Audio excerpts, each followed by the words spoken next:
such a significant milestone for India's space journey? America की space agency NASA चांद पर इंसानी बस्ती बनाने का प्लान कर चुकी है, लेकिन उसे इस अभियान में मदद चाहिए भारत की स्पेस एजेंसी इसरो की।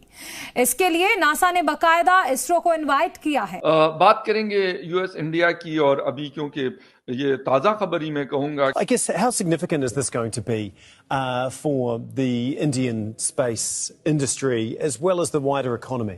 जिस जगह पर भारत का लैंडर उतर चुका है, उसी दक्षिणी ध्रुव पर अमेरिका अपने आर्टिमस अभियान के तहत ह्यूमन बेस बनाना चाहता है।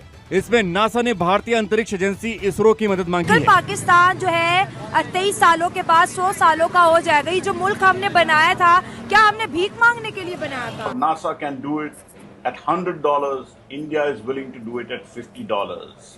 So that is the reason why you see big companies now coming to India. Humanity has concluded one thing, कि हम स्पेस को पॉलिटिसाइज नहीं करेंगे।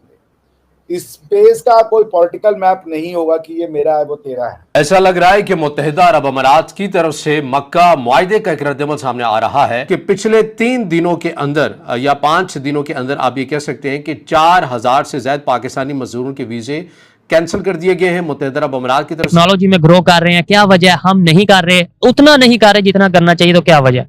उसकी प्राइमरी वजह यह है कि हमारी एजुकेशन में बिल्कुल भी इन्वेस्टमेंट नहीं है। एजुकेशन बजट हमारा ना होने के बराबर है। वो वाकई में जो कहती है ना वसुधैव कुटुंबकम, वो एकदम सही है।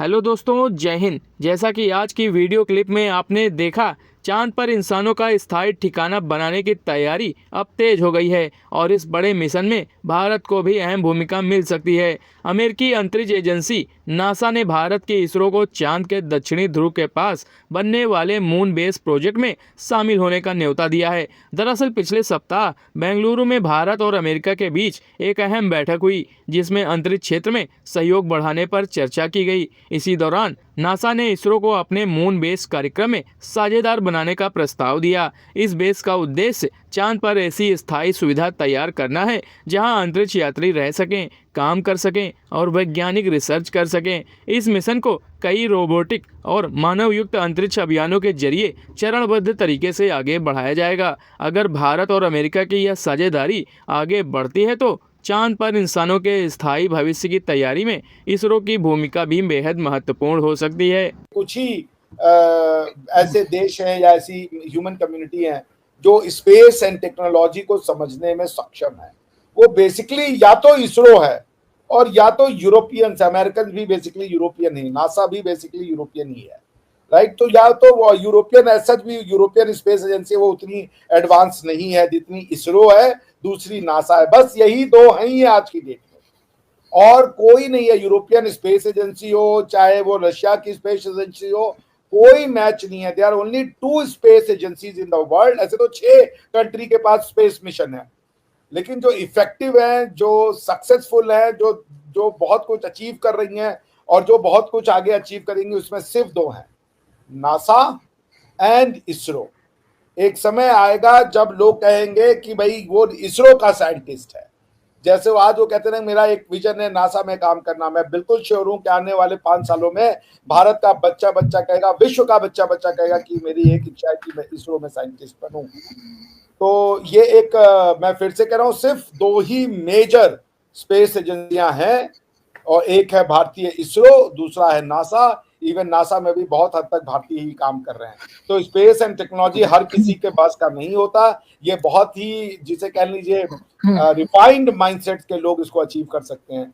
And in that ways Indians are gifted. और ये हमारी जो एक्शन है वो सिर्फ इंडियंस के लिए नहीं है, वो संपूर्ण मानवता के लिए है। हम सबको इसका भागीदार मानते हैं, हम सबको इसका साझेदार मानते हैं।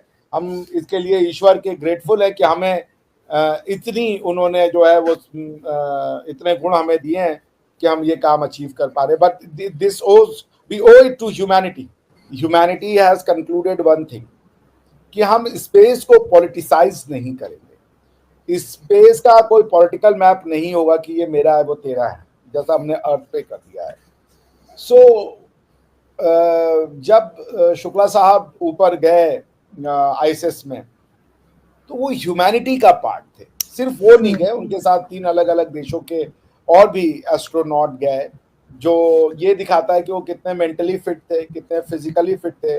उन्होंने बहुत कुछ एंड्योर किया होगा वहां तक पहुंचने के लिए, और उन्होंने ऐसे एक्सपेरिमेंट्स किए जो भारत का अपना जो चंद्रयान मिशन होगा, जिसमें कि इंडिया पहले तो स्पेस में भेजेगा अपने लोगों को, क्योंकि इंडिया ने अभी तक कोई भी मैन्ड स्पेस मिशन नहीं किया है। उसके बाद दूसरा जो है इंडिया का जो प्रोजेक्ट है वो है lunar mission, to send a man on moon. तो ये दोनों मिशन में ये बहुत काम आएंगे। शुक्ला साहब की जो एक्सपेरिमेंट्स है, जो एक्सपीरियंस अनुभव लिया है उन्होंने, और ये फिर मानवता के लिए है। देखिए यहाँ पे मैं इसको सिर्फ भारत के अचीवमेंट कहूँ तो उचित नहीं है, हालांकि ये भारत की स्पेसिफिक अचीवमेंट जरूर है, बट इन जनरल अगर आप देखें तो ये मानवता के लिए कार्य हो रहा है। इसका लाभ मानवता के हर उस मनुष्य को मिलेगा जो चाहे अमीर हो या गरीब हो, वो विश्व के किसी भी भाग में रह रहा हो। सुधांशु शुक्ला जी उन सब को रिप्रेजेंट करते हैं। इंडिया एक माइनर डिस्क्रिप्शन है ह्यूमैनिटी का। ह्यूमैनिटी की डिस्क्रिप्शन में जो है, ह्यूमैनिटी में और भी सब लोग आते हैं, उसमें से इंडिया एक है। हालांकि इंडियन दर्शन, भारतीय दर्शन, फिलॉसफी जो है वो वाकई में जो कहती है ना वसुधैव कुटुंबकम, वो एकदम सही है, और ये वसुधैव कुटुंबकम की ही बात है। तो आपको भी उतनी ही बधाई जितनी मुझे बधाई, सारी मानवता को बधाई। और हम तो कहते ही हैं कि जो सैफरन है, जो भगवा है, वो तो बात ही ह्यूमैनिटी की करता है, मानवता की करता है। तो इट्स अ वेलकम, समझिए, it's a great thing to have him back on earth.